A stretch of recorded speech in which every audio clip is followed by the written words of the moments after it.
Hey everyone, welcome back to the channel.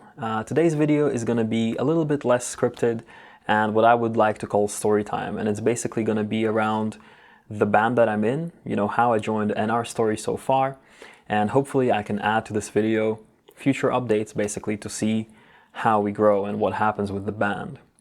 So to start off, for a very long time, I bought my first guitar around 2010 for my birthday when I was playing Guitar Hero, and I thought, hey, if I can sing this so many hours into this game, why don't I just buy a real guitar and sing those hours into a real guitar? But that's besides the point. I've been playing by myself, just in my bedroom, learning all kinds of songs that I really appreciated, while doing other things as well, playing games, studying in university and stuff. But I was playing by myself pretty much. A couple of times I played with friends and I enjoyed it incredibly. And so I've always wanted to play with other people, especially be part of a band where you have that full depth of sound with the drums and the bass and some vocals. So when I moved to London, which was about 6 to 7 years ago, I joined this website called Bandmix, which is kind of like a social media website for musicians, where you can try to find other musicians to either form bands with or jam with or whatever. And I tried searching for people, but most people there seemed they were either very serious, but then they also had a very specific style of music that they were making. And I don't necessarily greatly appreciate that kind of thing when it feels to me like you're kind of straining yourself to be unique for the sake of being unique. So I wasn't into that kind of stuff. Plus, I couldn't write unique music for shit. I couldn't write any music at all. Well, at least, I never tried. And so that didn't interest me very much. And then everything else was kind of people like me kind of looking for stuff.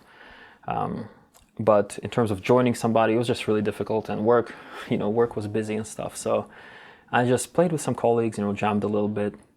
We just picked a certain band like Muse, for example, and we just jam Muse for the night. And that's kind of where it ended. And for the next 5 years, that would be the state. And I would just practice guitar kind of on and off, try to make some covers. Excuse me, my legs are not very comfortable standing for a really long time. And that's how it went. And then at a certain point, it was in 2021. The lockdown was in full swing for us here in the UK. Wow, what an obnoxious fly. I was actually at a pretty low state in my life. I was a little bit sad. It wasn't mega low, but just a little bit sad. And I suddenly got an email from someone on Bandmix, and they said, we're a metal band and we're looking for a guitarist. Would you like to audition? So I went on Bandmix and I checked out their demos, and they sounded really interesting to me, like right away. It was kind of folky because it was like the music had accordion in it, and these were pretty short and rough demos with some guitar. The guitar to me was very black metal style, with lots of trem parts, but it also had pretty intricate riffs in some places. And then there was like accordion runs over it, which I thought was amazing. I've never been into like folky side of metal, but it sounded really catchy, and it made me kind of involved as a listener. So I thought that was really cool. And it had female vocals over it, as well as male growls. Well, I guess growls doesn't matter whether it's female or male, but yeah, I thought it sounded really cool. But then the guys had 3 demos up, and I thought, wow, this is amazing, and this is original music. There is no way that me, who I've never written songs, I've never played in a band, I've never performed live, not guitar anyway, and not for many years back from when I was a kid. I thought I had no chance, basically passing the audition. And I knew how horrible I was at like jamming random things amongst other people. I could memorize tabs and play them pretty well, but in terms of coming up with something on the fly, no good, right? So I thought I had no chance, but I said, well, all right, just before that, by the way, like a couple of months before that, I tried writing my first song, and I recorded a little demo. I said, okay, I'd like to apply. It was Ian who contacted me, which ended up being the accordionist and growler. And I said, okay. And he said, okay, send us some of your music, and can you send us a recording of you playing one of our songs? So I picked the song that sounded to me like the most challenging, and it had one challenging riff, which is called Time to Burn. You can check it out. I'll link it up here. It's a really nice song, I think. So I picked the most challenging song that I thought, the song I thought was the most challenging. And I sent them a demo of my song. And it actually took me many, many hours of practicing the main riff in that song to be able to play it at full speed semi-decently. I also double-tracked that demo, and it was tough. I mean, it took a lot of hours, and it took me overall a bunch of days to get back to Ian with these recordings. And it was, I guess maybe they expected like a video recording to prove that I can play it, but I sent an audio recording because I was just stupid, I guess.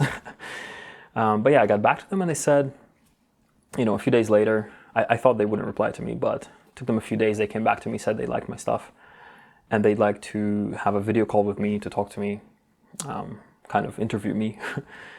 And so I agreed, and then we had this call, and on the call there was the accordionist, which felt like kind of the boss in the band, and then the other guitarist that was already there, which also felt like a second boss in the band. And then there were members that they've recruited, which was the vocalist Isabella, female vocals, and the drummer Simon, right? And they've both joined like days before me. So I think we got along pretty well. I might have sounded like an idiot at some point when they asked me like, what band do our songs most remind you of? And I said Nightwish, which is stylistically not very accurate, but to me it was more like, well, obviously the female vocals, but the darker atmosphere is not so common in Nightwish, but there is a side of Nightwish that is darker, like for example from the Oceanborn album, you know, like the Pharaoh Sails to Orion, for example, right? That's a really dark song. That's really the feeling. But anyway, I was just put on the spot, so I said Nightwish. But, well, the accordionist liked that response because he liked Nightwish, which is cool. And eventually, you know, we had a nice chat. They asked, I guess this is relevant, right, for people to know, is like, obviously it's a band that is self-funded. We're all working jobs, but we have to kind of put time and money aside for the band, for recording stuff, for lots of stuff, right? The band needs a lot of money. So they said, like, would you be happy contributing money? Would you be happy doing practices every other week? And I was like, yeah, of course, 100%. So they said they'd get back to me, and eventually they did, and they said yes, which I was surprised to hear. And so I started learning their songs, and again, this is during lockdown, so we haven't met face-to-face yet. Oh, this fucking fly. And we wouldn't meet face-to-face for a couple of months, actually. And in that time, so our plan was, during lockdown, finalize the first sets of demos, which there were 4 songs at this point, 4 sets of demos, 4 demos, and we'd do one cover as well to try and pull in an audience from something that people already know to find us, basically. And yeah, so we thought we'd finalize that stuff and then go into studio, record it, and then also make a video for the cover to kind of put on YouTube and try to capture an audience, get out there, basically. So while we were in lockdown, all of us are in lockdown, you know, people are pretty much like either working from home or not working. We moved pretty fast. We kind of assigned tasks or bits of songs for people to work on. And so we kind of worked in parallel on a bunch of streams at the same time, and we pushed through those 4 demos. We picked a cover, which was No One Knows. We kind of voted on stuff, you know, we each proposed a bunch of songs and we voted. So we picked the cover, we finalized the demos, we then recorded a second set of demos. So like the first set that we kind of jumbled together, we kind of discarded because the quality wasn't great. We wanted to make sure that everyone can play their bits in time, because our time in the studio would be very limited and expensive to us because we're self-funding it. So we made a second set of demos, which was tight, and everyone sounded good, so that we'd be on the ball when we got into studio. Once we were done with that, we went into studio. I think it was like, we did 3 days. 3.5 days. We were planning to do 3 days. And to be honest, we got this, like the deal was pretty good because the guys already knew a studio engineer, which kind of did it at a lower fee. Unfortunately, he wasn't specialized in metal, so I think we sent the guy, so we sent the guy like a demo of what we wanted to sound like in terms of the guitar, bass, drums layers kind of, and we sent him Gojira, and he's like, oh yeah, you know, when we got into studio, we said, you heard what we sent you, and he said, yeah, so you basically want to sound heavy. And I'm like, uh-oh. Yeah, obviously we're metal, we want to sound heavy, but there's a specific character to it. Anyway, but it was, you know, very affordable. So we planned to go in for 3 days. We ended up extending that to 3.5, and let me tell you why. So on the first day, almost half the day went into setting up the drums and then fiddling with the mic stands because they kept like dropping and stuff, dipping, and just getting the drum sounds. And then the rest of that day, of the first day, each day is I think like 8 hours. So you get there really early, and then you leave pretty late. 8 or 10 hours each day. And yeah, so the first day just went for recording drums, setting up and recording drums. Then the second day, and yeah, there was a bit of an issue here. We recorded the accordion at home because it's just a direct signal. So Ian did the accordion at home. Second day, we started recording the bass. I think we did a little bit of bass, maybe 1 or 2 songs of bass also on the first day at the end. So second day we did bass, and we did guitars, and we, like basically a bit of, I mean, bass is like 1 track per track. And then we did guitars. It took us the whole day. We knew that we'd need to finish guitars on the next day because it was, you know, dual tracked for 2 guitars for 5 songs plus 2 solos. And to be honest, we didn't play that tight really. So yeah, well, thankfully it came out to be pretty good in the end. So we did that. And then on the third day, which was the day for vocals, we kind of had to finish up guitars for almost half the day and then do vocals, like both growls and clean vocals. And obviously with this amount of time, like we had absolutely 0 time to experiment with how things sounded, except for the setting up of the drums, I guess, if you count that. But in terms of guitar or bass sound, we just plugged in, so there was no like amps there. I think they had like an old Marshall or something. I don't know if it was even a tube amp, right? I came in there expecting that we'd be fiddling with the mic positions and blending mics, and I brought my own amp, which was a Victory Kraken 50 watt. I brought my own cab, you know, 1x12, stupid, but hey, I brought it just in case.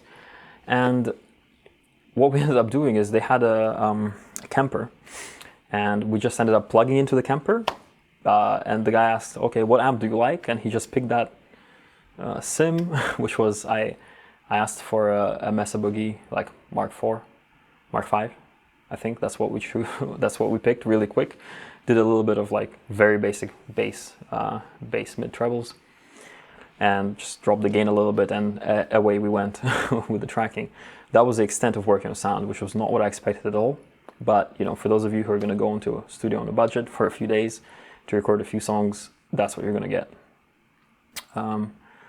So did that, finished off the guitars on the third day, did vocals, again, no time to experiment with like vocal layering, and we didn't experiment with it in the demos, which I think was a bit of an oversight. And then, but even if we did, we wouldn't have had really the time to record them because there was obviously clean vocals and growls. And then we wanted to retake some guitars, and I think we were missing like a song or something, so we ended up doing another half day. And then at the end of all of that, because the drums were recorded and then we went in on the next day, there was no time to quantize the drums, which is like time inlining the drums. I don't know whether that's good or not, whatever. I'm not a studio engineer, but there was no time to quantize them. And what ended up happening is that we recorded everything on top of those drums, timed to those drums, and then the engineer ended up quantizing the drums afterwards, and then having to manually align stuff, which obviously takes a lot of time and effort. So the mixing and mastering took ages, but it was also included in the price of the studio sessions. So overall, I mean, it was a good deal. And you can hear what all of these songs sound like. You know, go to search for Bring to Bear on Spotify, on YouTube. You can hear all of these songs. We have even some videos and animated lyric videos and stuff. Check them out if you're interested, how they sound. So let me just talk about timeline. When I joined the band had already been kind of existing, and the guys, Ian and Hristo, the accordionist and guitarist, were already working on these demos and writing some music, which didn't really fit their other band that they were part of, which was like a gypsy punk band. So they started this one. They were working on demos. They had 3 or 4 ideas in flight, and then they were recruiting people. And I joined the band in January 2021. And the other people joined basically around the same time. And when we went to the studio, it was March, sometime around March, basically, a couple of months later. And after we went to the studio, waiting for the mixes, we also wanted to make that music video, right, of the cover, No One Knows. And I said I'd lend a hand, because I'm into video and photography and stuff. I said I'd lend a hand in making that video, and I think I'm going to make a video, a separate video, talking about how we made the music video, how I made it, what I think about it. But for now, you can also check it out. I'll link it up here. So we went ahead and made that video, and we were kind of waiting for the mix to come back. And in the meantime, our next goal was to start performing live and start building an audience and a fan base. We also hired a guy, by the way, to do our PR for us. This is a guy from South Africa called Devo Graphic. So I'll link his hashtag here, because this guy is really pretty good. He did a really good job for us. He got us tons of interviews, a bunch of exposure, tons of radio plays. We were played on Wacken Radio with our first single release. So this guy did a really good job, but he was, a little bit difficult for us to afford his monthly fee. And his monthly fee is not crazy or anything. It's just that, we're not funded by anything or anybody. So, any, stuff is kind of hard to fund. So we had him on for a few months. He did a lot for us. The only issue with what he did for us was the fact that this exposure, while it was pretty big, right, a lot of interviews and radio plays, it was all over the world, it was very international. And so for us as a very starting out band, what we really need to do, because we don't have a lot of money to finance ourselves, we should be, he would be perfect if we did have a lot of money and we could just keep that going and do other streams of global exposure. But because we don't have a lot of money, we really need to build a local fan base to start kind of coming to our gigs and helping us get out of the red with the band, which was at this point like £2,000 to £3,000, split among the 5 of us at the time. No bassist yet, but still, with no income in sight, right? It's pretty grim. So our next goal was to start trying to build a local audience in London, in the UK, that we can actually play to and sell merch to and stuff, and come perform for, fill out some clubs or bars or pubs. And so that was our goal. And we started trying to contact venues, mostly Ian, by the way, doing most of the work for the band, contacting venues and people he knows. And we got a couple of gigs here and there. And we also entered this competition, which is called Metal to the Masses, which happens all over the UK, where per region, basically in each region, this competition is run. And per region, there is one band that's selected. This fly is so persistent. Per region, one band gets selected, basically the winning band for the competition, and goes to play a major festival called Bloodstock, which is an amazing festival on a pretty decently sized stage, which is amazing. I mean, it's a huge opportunity. It's trying to help out the metal scene in the UK, which needs help. So we entered this competition, and we're trying to get gigs. So in parallel, we're getting gigs, playing the heats of this competition, which goes like, there's the initial heat, then there's the quarterfinal, semifinal, and final. I think there's 4, maybe 5 total stages of the competition. So we got into the first one. Our vocalist was actually sick, but we ended up going through.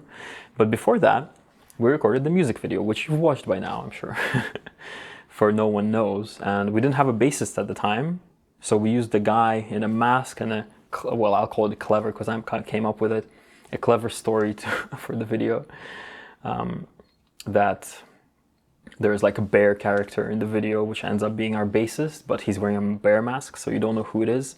And then later we got our bassist, Richard, yeah, who's already had quite a bit of experience. He played Bloodstock as well with his previous band. And so we got the bassist and we started releasing songs piecemeal. For our first single, we got a lyric video made for it, like an animated video, which was actually really nice. You can see it, it's called The Shadow Ruse up there. We got it done on Fiverr. I think it costs like £160, which to be honest is pretty good for that video. It's ended up being a pretty good video, at least I think so. And then, as I said, we're in the heats of the competition. The first heat of the competition, vocalist was sick, but we still went through. Then the quarterfinal, we also miraculously went through, and this was only, in the quarterfinal, 2 bands went through out of 4, but the competition was really tight. So we were, I think, the first band to qualify, maybe second, I don't know. We were one of the 2 to qualify. Then in the semi-final, competition was even stiffer. I mean, as you'd imagine, right? I mean, this is London, by the way, London region, so I'm not sure if it's tougher than anywhere else, but I'm assuming it is in terms of competition. So we went through. There was 6 bands, and 3 out of 6 went through, which doesn't sound tough, but when the bands all really want it and they're all really good, it is really tough, you know. And you're not like superhuman. You're also a starting band, so we went through, even though that stage was freaking tiny. And we went through to the final, which was an amazing event. It was like a really cool stage. I mean, it wasn't like a huge venue. It was like 200 or 300, maybe 400 capacity, but it was filled because there was like a bigger band coming to play, called Red Method, and you know, all the finalists and stuff, and all the bands put up a hell of a show. And we ended up not going through, unfortunately, to Bloodstock. Another band called Imperium, which just had an amazing out of this world performance. Really, really nice guys as well, so huge congrats to them. They went to Bloodstock, and you know, did a great job there as well.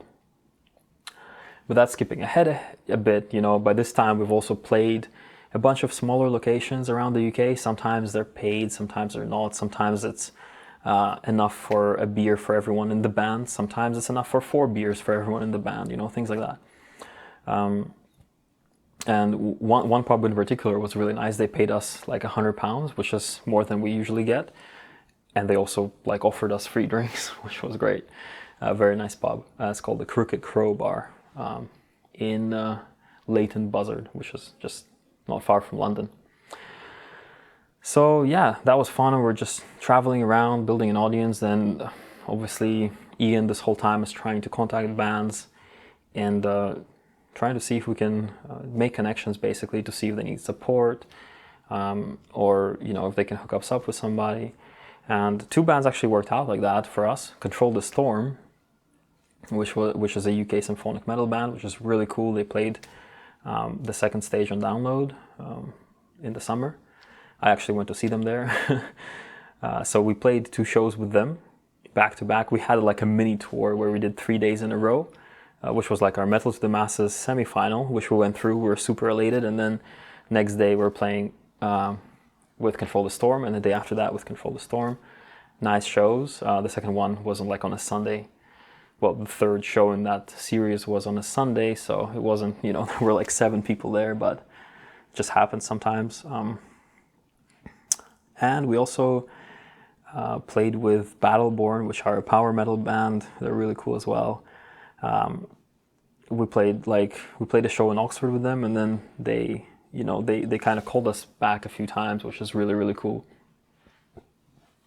And we haven't been able to like come back, play with them some of those times as well, because we're a 6-piece band. I mean, chances are there's a high chance that someone on a certain date, if it's low notice, is not going to be available, right? Someone in the band. And if it's one guitarist, which we played one of the I think the semi-final heat, or maybe the quarterfinal heat, we played with just with me on guitar. Our other guitarist was, I think, COVID or something.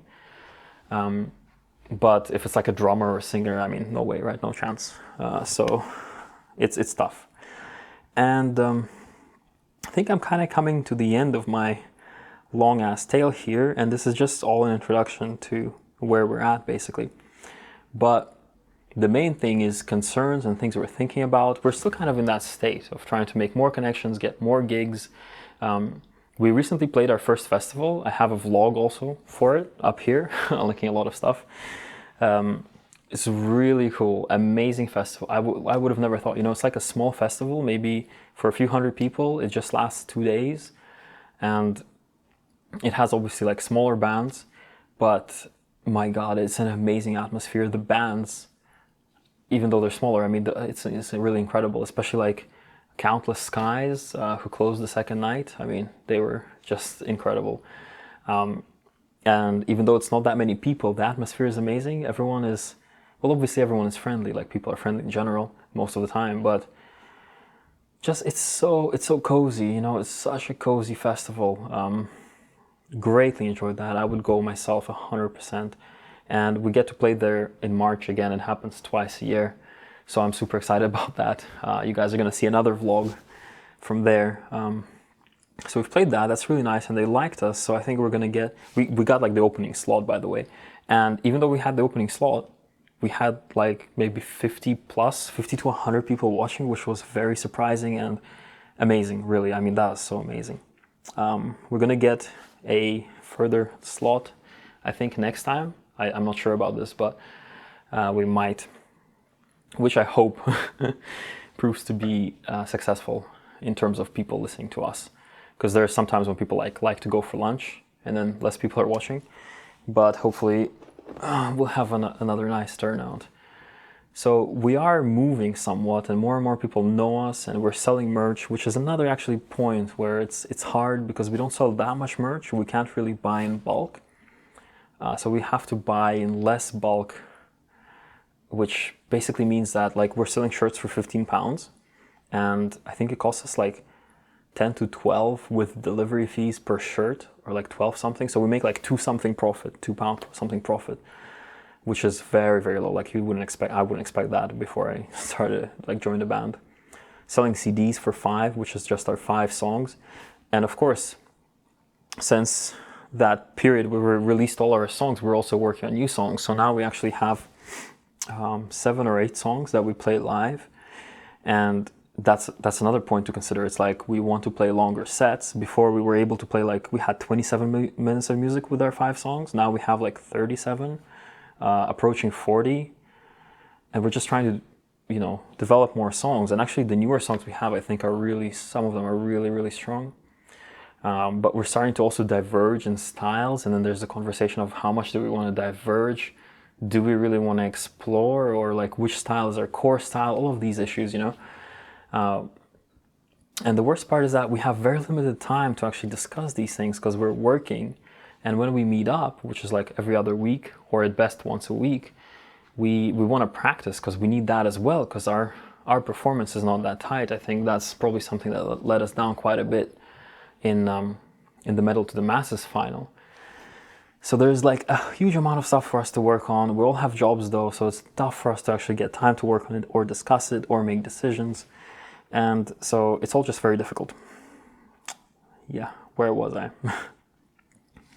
So we've got more songs, we can play longer sets, we want to up now we can kind of play a 45-minute set with almost 40 minutes of music, but we want to get up to an hour so we can potentially headline some smaller spaces, you know.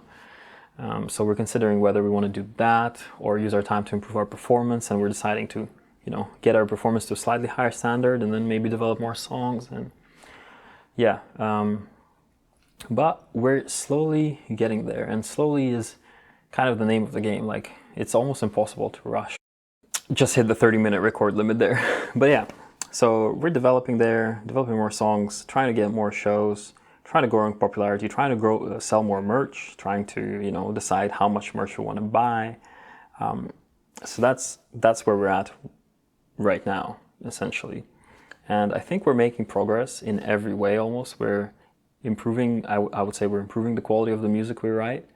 And we're writing more music, which is really obviously important. We're improving the quality of our performance, which is really important. And we're also being seen and recognized by more people and enjoyed by more people. But of course it's really, really slow, right? So each kind of show we play, which happens, let's say, once every few weeks on average, it gives us maybe a few more fans. You know, a couple of people would buy a shirt or a CD, a couple more people will maybe add us on Spotify. So it is like a couple of people per time, but at the end of the day, it's compounding, right?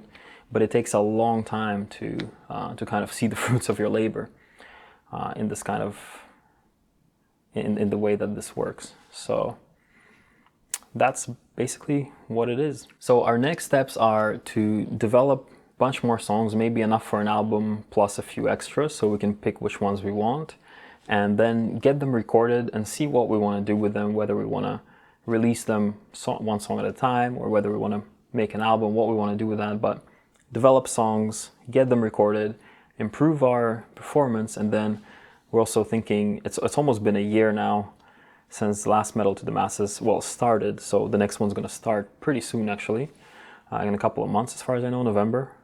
So we're thinking of entering that again, seeing if we can make it to Bloodstock, and that's pretty much the name of the game for now. A pretty, you know, slow, steady state. Haven't had a gig in a while since the festival, and our next gig is again in November.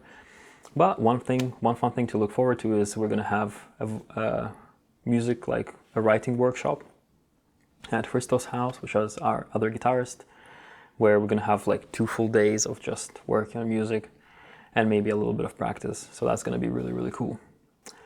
But I think that's where I'm gonna end this video, just kind of a documentary slash like just talking about our current state, which it might be fun to look back at in some years, whatever, you know, whatever happens in the end.